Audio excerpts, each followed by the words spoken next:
Hi, my name is Jeffrey. I'm from Ministry of Manpower as a business analyst. So for the last 2 days, I've been attending this course under Isaac, and I would say that this is one of the very interesting courses that I've attended.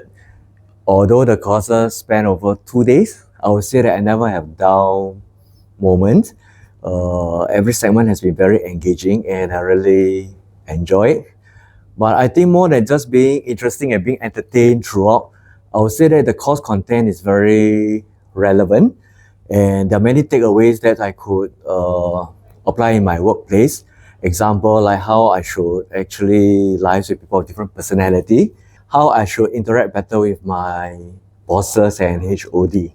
So I would think that this course is very relevant for anyone who thinks that they have to work with a large group of audience. That means they may have their peers, reporting officers, as well as, especially when they do lead a team. So I think this is a course that will be very relevant for them.